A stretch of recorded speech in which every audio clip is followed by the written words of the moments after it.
manager fired the 65-year-old janitor, but didn't know she was the CEO. It was a chilly Monday morning when the employees of Harper Industries filed into the building, holding their coffee cups and complaining about deadlines. Among them was a quiet, gray-haired woman pushing a cleaning cart. Her uniform was simple: blue overalls, worn sneakers, and a name tag that simply read, Martha. Most people barely noticed her. She arrived before everyone, cleaned the floors, replaced the bins, and disappeared before the day truly began. But this Monday was different. Martha was seen wiping down the glass doors of the executive floor when Ryan, the newly appointed operations manager, walked by. He was in his early 30s, ambitious, confident, and known for running a tight ship. He stopped, watching her polish the already spotless glass. "Excuse me," he said sharply. "Who authorized you to clean here right now? The executive meeting's in 15 minutes. Martha smiled politely. "I was told to finish this section early. It'll only take a few minutes, sir." Ryan frowned. "That's not the point. You're in the way. I expect professionalism here, not excuses. Leave the area immediately." She nodded quietly, packing up her supplies without argument. But as she walked away, a few papers from her cart slipped and scattered across the floor. Ryan sighed audibly and muttered, "Unbelievable." Later that day, an email circulated through the office at Tor. "Attention, effective immediately. The janitor assigned to the executive floor has been relieved of her duties for unprofessional behavior." The most employees didn't think twice. It was just another ordinary decision in corporate life, but the head of HR looked uneasy. "Are you sure about this, Ryan?" she had asked. "She's been here only 3 days. Ryan shrugged. 3 days were enough. We can't tolerate incompetence. The next morning, an emergency meeting was scheduled. Everyone assumed it was about quarterly targets. Ryan took his seat confidently, flipping open his notebook, but then the door opened, and in walked the same elderly woman from yesterday. Except this time she wasn't wearing overalls. She wore a tailored gray suit, silver jewelry, and an expression that commanded silence. The executives immediately stood up.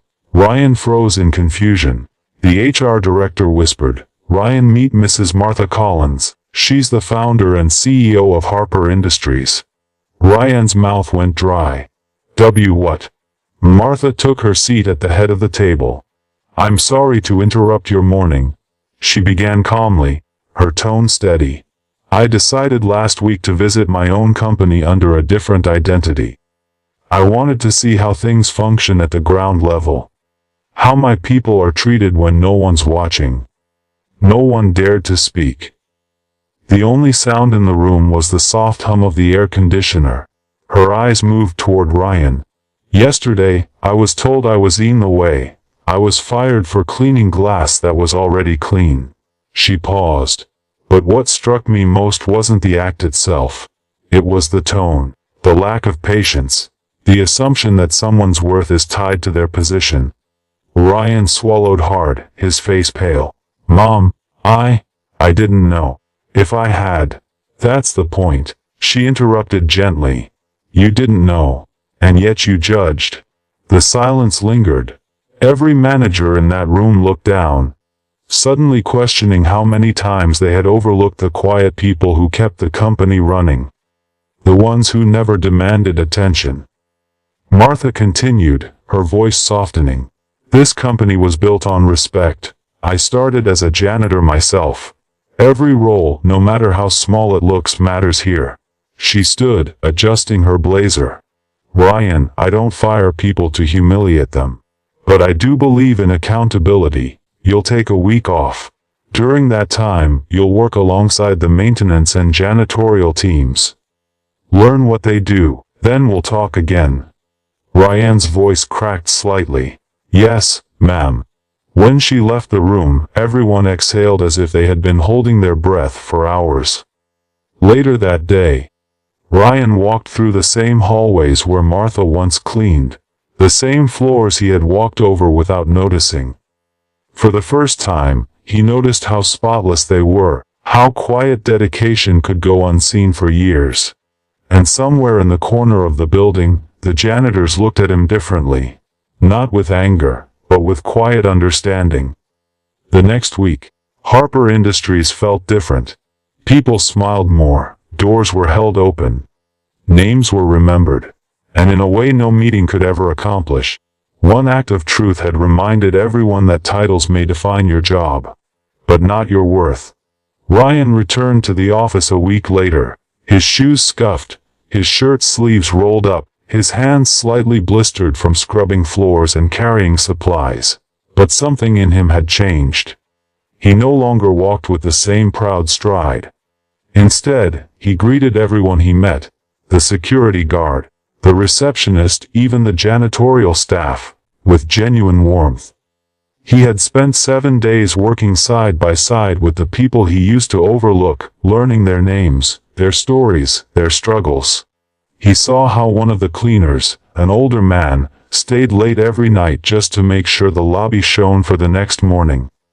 How another woman, a single mother, quietly skipped lunch so her son could have a better one at school. Each of them carried silent battles, yet they smiled through them. When Martha, the CEO, returned from a business trip, she found Ryan waiting for her in the lobby.